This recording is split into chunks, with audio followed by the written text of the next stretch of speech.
Students, आज हम लोग एक फिर से लिस्ट का एक नया प्रोग्राम देखेंगे कि जैसे कि एक क्वेश्चन है कि write a program to find the total number of elements in the list which are divisible by which are neither divisible by 2 और 3। तो अब इसको करने के लिए हम लोग क्या करेंगे कि सबसे पहले हमने क्या किया कि एक एम्प्टी लिस्ट क्रिएट कर लिया और इसके बाद लिस्ट का साइज़ एंटर कर लिया।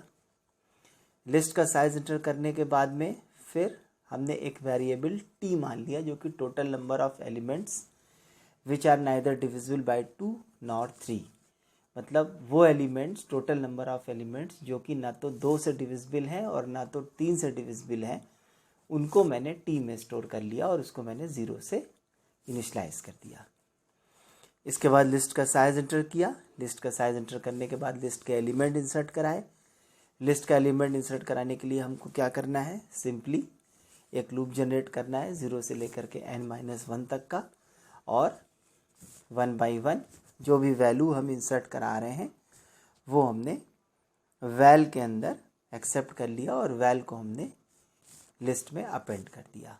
अब इसके बाद हम यहाँ से प्रोसेस स्टार्ट कर रहे हैं कि किस तरह से हम चेक करेंगे कि कोई एलिमेंट 2 से डिविजिबल, मतलब ना तो 2 से डिविजिबल हो और ना तो 3 से डिविजिबल हो, इस बात को हम चेक करने जा रहे हैं। तो सबसे पहले फिर से एक लूप जनरेट किया। लूप जनरेट करने के बाद में एक कंडीशन चेक किया कि if A I modulus 2 is not equal to 0, मतलब ए आई में 2 का डिवाइड करने पे अगर रिमाइंडर 0 नहीं आता है तो ऐसे केस में वो नंबर 2 से डिविजिबल नहीं है। और साथ ही साथ एंड ऑपरेटर के साथ में एक और कंडीशन ऐड कर दिया कि if A I modulus 3 is not equal to 0, ऐसा करने पर अगर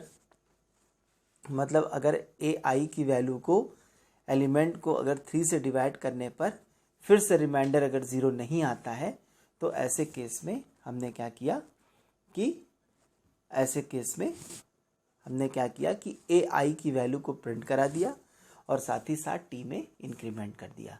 लेकिन ए आई की वैल्यू तभी प्रिंट होगी और टी में इंक्रीमेंट तभी होगा जब ये कंडीशन, जो स्टेटमेंट दिया हुआ इफ़ के अंदर, जब दोनों कंडीशन ट्रू मिलेंगी हमको, तभी ये होल स्टेटमेंट ट्रू माना जाएगा और ऐसे केस में एलिमेंट प्रिंट होगा और साथ ही साथ total number of elements which are neither divisible by 2 और 3 उसमें इंक्रीमेंट होगा। और फाइनली हमने क्या किया कि टोटल एलिमेंट्स को हमने टी को प्रिंट करा लिया। अब इसका डिस्क्रिप्शन की अगर हम बात करें तो डिस्क्रिप्शन में क्या है कि जैसे कि मान लीजिए कोई लिस्ट है हमारी 10, 11, 12, 14, 15, 17, 18, 21, 24, 27। अब टोटल साइज़ है इस लिस्ट का 10 और 10 साइज़ है इसका, और n इज़ इक्वल टू 10 हो गया, n-1 इज़ इक्वल टू 9 हो गया। अब जो लूप चलेगा वो आई का जो लूप चलेगा वो 0 से लेकर के 9 तक चलेगा, टोटल 10 बार चलेगा। और according to the second loop, मतलब सेकंड लूप जहाँ पे हम चेक कर रहे हैं, डिविजिबिलिटी को चेक कर रहे हैं, वहाँ पे जब आई की वैल्यू 0 होगी तो ऐसे केस में टी तो हमने इनिशियली 0 ही इनिशलाइज कर रखा है और ए 0 की वैल्यू कितनी होगी, 10 होगी। तो अब कंडीशन चेक होगी कि क्या 10 में 2 का डिवाइड करने पर रिमाइंडर 0 नहीं आता है, यस। और 10 का 2 में डिवाइड करने पे, मतलब 10 modulus 2 is not equal to 0, क्या 10 में 2 का डिवाइड करने पर रिमाइंडर 0 नहीं आता है, कंडीशन इज़ फॉल्स। और 10 का 3 में डिवाइड करने पर भी रिमाइंडर 0 नहीं आता, यस, कंडीशन इज़ ट्रू। लेकिन एक कंडीशन फॉल्स है, एक कंडीशन ट्रू है, तो ऐसे केस में जो होल स्टेटमेंट है वो फॉल्स माना जाएगा और ऐसे केस में कोई भी चेंज नहीं होगा, तो अब ये बात समझ में आ गई होगी कि मतलब जब 2 कंडीशन दी हुई हैं और जब दोनों कंडीशन में जब ट्रू निकलेगी तभी होल कंडीशन ट्रू मानी जाएगी, अदरवाइज ट्रू नहीं मानी जाएगी, फॉल्स मानी जाएगी। तो अब इस तरह से है। अभी नेक्स्ट स्लाइड अब देखिए, नेक्स्ट पेज आप देखिए आप लोग। तो अब इसके बाद में क्या होगा कि आई की वैल्यू जो है वो आपकी इंक्रीज़ हो जाएगी। आई की वैल्यू कितनी हो जाएगी? अब की बार आई की वैल्यू 1 हो जाएगी। तो जब आई की वैल्यू 1 हो जाएगी तो ऐसे केस में क्या होगा? ऐसे केस में नेक्स्ट एलिमेंट लिस्ट का क्या है? नेक्स्ट एलिमेंट है लिस्ट का नेक्स्ट एलिमेंट क्या है? 11 है। तो अब 11 को चेक करेगा कि क्या 2 से डिविजिबल है और क्या 3 से डिविजिबल है। अगर डिविजिबल है तो रिमाइंडर 0 आएगा और नहीं डिविजिबल है तो रिमाइंडर 0 नहीं आएगा। तो ऐसे केस में दोनों ही कंडीशन ट्रू मिल रही है। ऐसे केस में होल स्टेटमेंट ट्रू माना जाएगा और t is equal to T plus 1 हो जाएगा, मतलब t is equal to 0 plus 1 हो जाएगा। और अब t की वैल्यू हमारी 1 हो गई और वो एलिमेंट प्रिंट हो जाएगा, मतलब 11 प्रिंट हो जाएगा।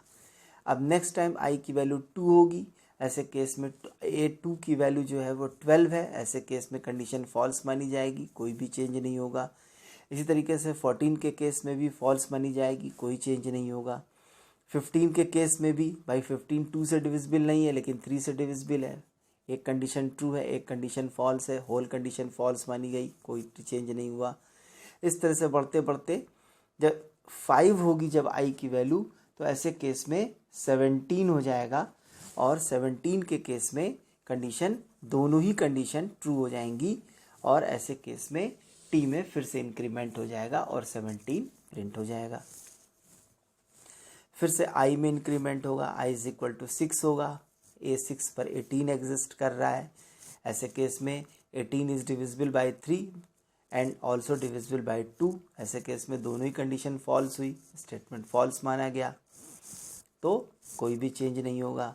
इसी तरीके से 21 2 से डिविजिबल नहीं है लेकिन 3 से डिविजिबल है। ऐसे केस में भी कंडीशन फॉल्स मानी गई, कोई चेंज नहीं हुआ। 24 के केस में 2 3 दोनों से डिविजिबल है, फॉल्स माना गया। 27 के केस में 3 से डिविजिबल है लेकिन 2 से डिविजिबल नहीं है, स्टेटमेंट फॉल्स माना गया। अब इसके बाद में i इज इक्वल टू 9 हो गया। 9 के बाद में लूप हमारा ब्रेक हो जाएगा, एग्जिट कर जाएगा और total number of elements which are neither divisible by 2 not 3 is equal to कितना आया? 2, मतलब एक 11 और एक 17।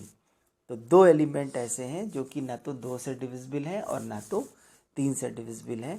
तो ऐसे केस में final value of t is equal to कितनी आई? 2।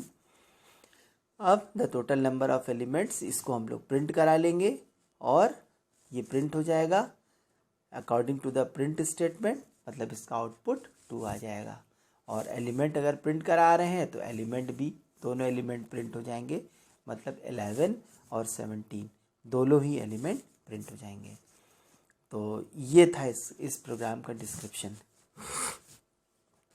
अब इसके बाद में फिर अब हम लोग एक प्रोग्राम और देखते हैं कि जैसे कि मान लीजिए हमने कहा कि एक प्रोग्राम देखा हमने कि write a program to reverse a list, मतलब write a program to enter a list of integer numbers and print it in reverse order without using the library function and without using the second list. मतलब ना तो हमको second list का use करना है और ना ही हमको लाइब्रेरी फंक्शन का यूज़ करना है। बगैर दोनों का यूज़ किए हुए हमको एक लिस्ट एंटर करनी है जो कि n इंटीजर्स को एक्सेप्ट करेगी और उसको हमें रिवर्स ऑर्डर में प्रिंट कराना है, मतलब उस लिस्ट को हमें रिवर्स कर देना है। तो अब नेक्स्ट जो प्रोग्राम होगा हम इसको करेंगे। मतलब इसमें आप अगर चाहें तो आप क्वेश्चन लिखना चाहें तो आप क्वेश्चन लिख सकते हैं कि write a program to enter a list of n numbers and print it in reverse order without using the library functions as well as the second list। मतलब बगैर यूज़र डिफाइंड फंक्शन और second list का use किए हुए हमको एक list को reverse order में प्रिंट कराना है। तो अब इसको हम लोग देखेंगे किस तरह से हम लोग करते हैं। तो चलिए देखते हैं इसको। अब नेक्स्ट स्लाइड आने दीजिए। नेक्स्ट स्लाइड में हम लोग इसको सॉल्व करेंगे। तो अब देखिए नेक्स्ट स्लाइड आ गई। इसमें हमने क्या किया कि सबसे पहले एक एम्प्टी लिस्ट क्रिएट कर लिया।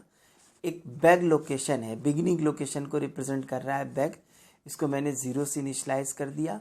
और एंड जो है वो लास्ट लोकेशन को रिप्रेजेंट कर रहा है, उसको मैंने n-1 के साथ में इनिशलाइज कर दिया।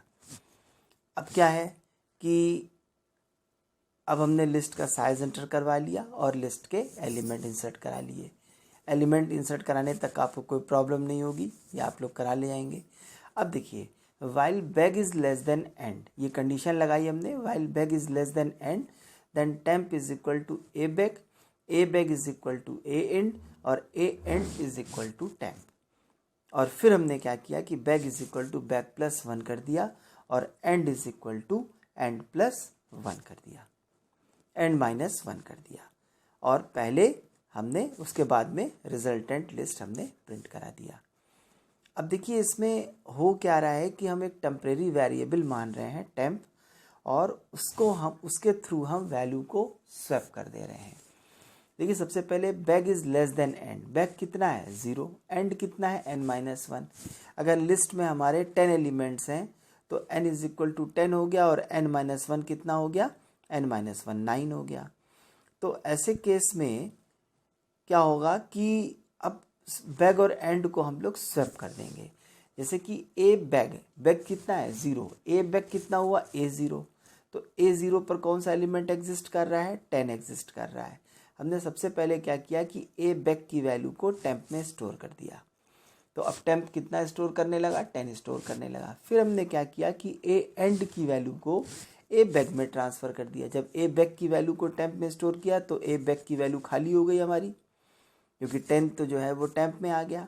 और ए एंड मतलब जो a9 एंड का मतलब n-1 है ना, तो n अगर लिस्ट का 10 है तो and is equal to n-1 मतलब 9 हो गया। तो a9 की वैल्यू को कहाँ ट्रांसफ़र कर दिया, a0 में ट्रांसफ़र कर दिया। और फाइनली हमने क्या किया कि टेम्प की वैल्यू को हमने ए एंड में ट्रांसफ़र कर दिया, मतलब जो 10 था टेम्प के अंदर उसको हमने कहाँ ट्रांसफ़र कर दिया, a9 में ट्रांसफ़र कर दिया। अब जो स्वैप होने के बाद में जो एलिमेंट हमारा कौन कौन सा स्वैप हुआ, एलिमेंट हमारा स्वैप हो गया 10 और 28 आपस में स्वैप हो गया। समझ में आ गई बात। अब इसी तरीके से bag is equal to bag plus 1 कर देंगे और end is equal to n-1 कर देंगे। तो अब बैग कितना हो जाएगा, 1 हो जाएगा और एंड कितना हो जाएगा, 8 हो जाएगा। तो ऐसे केस में क्या होगा कि ए बैग की मतलब वैल्यू a1 की वैल्यू 11 हो गई और ए एंड की वैल्यू कितनी हो गई, 27 हो गई। तो ऐसे केस में सबसे पहले हम क्या करेंगे कि 11 को टेम्प में ट्रांसफ़र कर देंगे। अब ये a1 खाली हो गया आपका, तो 11 टेम्प में ट्रांसफ़र हो गया। अब क्या करेंगे कि a8 की वैल्यू मतलब जो 27 थी, ए एंड जो थी उसको हमने कहाँ ट्रांसफ़र कर दिया, a1 में ट्रांसफ़र कर दिया। और इसके बाद में हमने टेम्प की वैल्यू को a8 में ट्रांसफ़र कर दिया। इस तरीके से सेकंड एलिमेंट और सेकंड लास्ट एलिमेंट आपस में स्वैप कर गए। अब क्या करेंगे कि फिर से bag is equal to bag plus 1 कर देंगे, and is equal to n-1 कर देंगे। तो बैग कितना हो गया हमारा, लास्ट टाइम 1 था, अब की बार बैग हो गया 1 + 1 इज इक्वल टू 2। और एंड लास्ट टाइम कितना था, 8 था और 8-1 इज इक्वल टू 7 हो गया। अब हम क्या कर रहे हैं कि सबसे पहले हम क्या करेंगे, a2 को हमने टेम्प में स्टोर किया और फिर a7 को हमने a2 में ट्रांसफ़र कर दिया और फिर टेम्प की वैल्यू को हमने a7 में ट्रांसफ़र कर दिया। तो थर्ड एलिमेंट और लास्ट से थर्ड एलिमेंट ये दोनों आपस में स्वैप कर गए। इसी तरीके से बैक फिर से बढ़ जाएगा और एंड फिर से घट जाएगा। इस तरह से हम वैल्यूज़ को स्वैप करते चले जाएंगे। तो इस तरह से हम लोगों ने देखा कि किस तरह से हम बगैर कोई दूसरी लिस्ट का यूज़ किए या फिर बगैर रिवर्स फंक्शन जो कि लाइब्रेरी फंक्शन है हमारा, बगैर इन दोनों का यूज़ किए हुए किस तरह से हम अपने प्रोग्राम को मतलब किस तरह से हम अपनी लिस्ट को स्वैप करेंगे। तो मेरे ख्याल में ये चीज़ समझ में आ गई होगी आपको।